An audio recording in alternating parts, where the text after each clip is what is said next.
no boats. England wasn't too happy with that. And for some reason, England refused them permission to use the Suez Canal.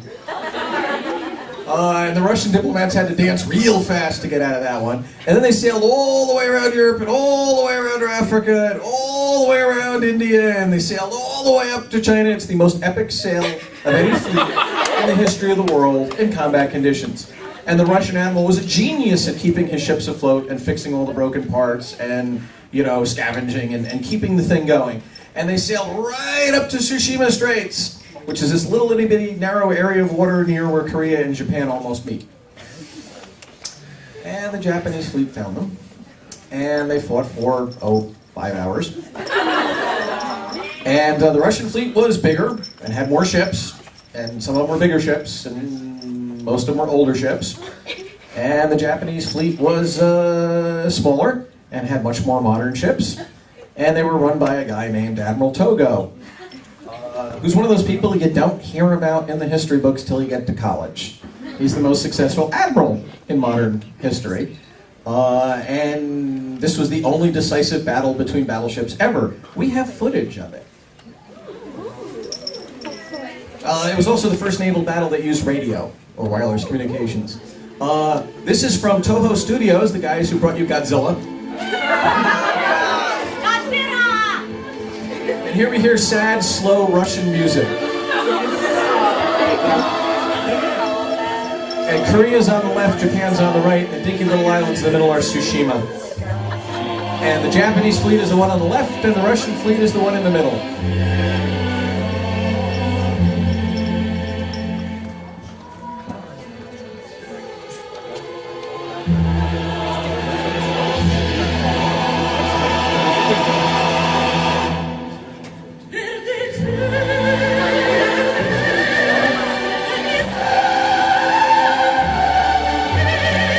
That's Toto.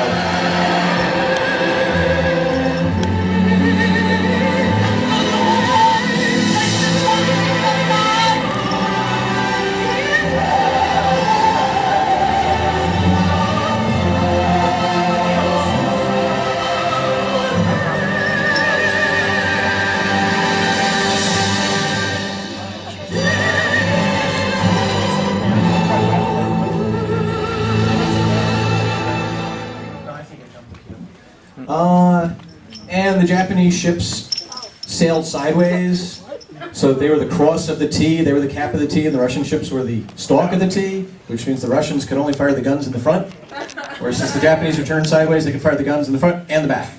Blam, blam, blam, sink, sink, sink, blood dead. Had never happened before. A little third world country of people who weren't part of the big Western imperialist maritime powers had just kicked Russia's butt. And the whole world was like, huh? What? Where? Is that possible? So the... Okay. Cool, I'll do it that way, yes. But we need the curse. The curse, yes. The curse was that during this war, before it ended, all the Russian priests and all the Russian cathedrals under state control were praying for disaster to befall Japan. Yeah. And 18 years later, after the war was long over, when it wouldn't do any good, Japan was rocked by the Great Kanto earthquake, which killed so many people in Tokyo and knocked down and started fires and all that routine. So there's a saying in Russia that God is in 18 years. And part of the reason why Europe was so shocked by this was because Japan, remember this battle in 1905, Japan was pretty much an isolated country until the late 1860s. Up until that point, for 250 years approximately, they had been totally cut off from the world. The Tokugawa shogunate had said, no, we will keep control of our country by keeping out all these foreign influences. The problem is the rest of the world kind of kept advancing. When the Tokugawa shogunate started in 1600 and something, Japan probably a little bit behind Europe in various areas of technology. Actually not. At the time Japan was unified, they had the most advanced military on Earth. In the Battle of Sekigahara, for those of you who saw the movie Shogun, or the cartoon Hakenden, in the Battle of Sekigahara, Tokugawa's army had more gunpowder firearms than existed in all of Europe, in all of history, up till that point. Of course, they decided to stop using firearms after that battle was concluded, and they unified the country because too many damn people get killed when we use these things all the time. Yes, so the shogun said there will be only one army that's allowed to have firearms, there will be only one factory to make cannons, and only one armory to hold them all, and they're all on my property. So they basically deliberately stopped staying aligned with the rest of the world, while the rest of the world continued to advance and develop things like battleships and long-range artillery and so forth. So eventually, though, Japan is kind of looking like, oh, look at what England is doing to China, which is something I really wish they'd cover in Hetalia a little bit. I can see that being a subject.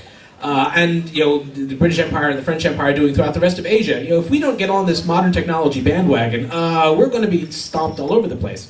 And so in the late 1860s, we had the Meiji Restoration. Thank you.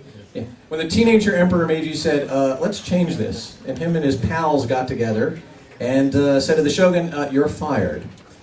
And said to all the people who said, we must preserve our traditional ways, he says, no, we need modern factories and a modern economy. The only way to prevent being raped by the industrial colonial empires is to join the club and become an industrialized colonial empire. Of course, if any of you saw that Tom Cruise movie, what was it, The Last Samurai? That was essentially dealing with that. Of course, one of the biggest flaws in that movie, of course, Tom Cruise was supposedly an American soldier, went over there and helped them in modernize. Whereas, of course, if they were more realistic, Tom Cruise should have been a Prussian. Because after that war I mentioned a moment ago, the 1871 Franco-Prussian War, Japan very smartly said, okay, if we're going to have to learn how to be a modern country, we'll get the best of everything. We'll learn how to build a navy from England, because they have the best navies. We'll learn how to build an army from France, because France had the best armies before that. They had Napoleon, they had marched all over Europe. We'll learn how to do this from that country and so forth. 1871 happens, and all of a sudden this country comes out of nowhere, Prussia, and beats the whole French army. Okay, we're going to reorganize our army around Prussian lines now. And, yeah. So all the foreign advisors who were helping out the Meiji army were Prussians. And in reference to that, there's a little quote, which we sort of skipped over from the very beginning of the show, where Germany is first interacting with Japan. It's sort of weirded out by this new ally he has. 60年前は引きこもっていた国とは思えないたった数十年で大国にまでのし上がった東洋の強国性格は少し世間知らずだが勤勉で真面目手先が器用空気を読んで発言を控えるつつましさ口癖は前首します。また今度考えます。答えは全部いいです。奴の名は日本かなりミステリアスなやつだ So yeah, this country isolated until 60 years ago was able to stand on its own and defeat the Russian Navy in 1905, and then continues on to become a power dominating a lot of the Pacific up in the 40s.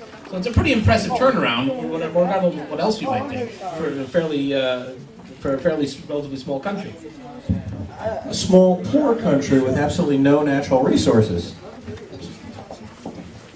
Okay, so let's see. Oh yes, episode 10. All right, let me just play this thing straight. やつは絶対俺のことを見くびってやるんだ出しが強いんだよどうして鍵を捉えたの神様が気になってたからなの思い出せ強かったあの頃女の子に頼ってやんなダサいってなぜですかいやいやあれもまぐれ紅茶男に俺の体の上半分取られるなんて神様がちょっとサボってたんだってきっとそれに俺にはあのお方がいるじゃないか我が辞書に不可能はない突撃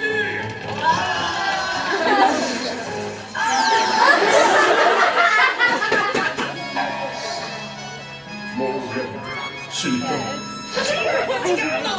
な落とし穴俺は気づいてたもん神様が注意テンパってたんだ昔はすごかったんだってペイン、これから俺の体操に行くような人いらっしゃいます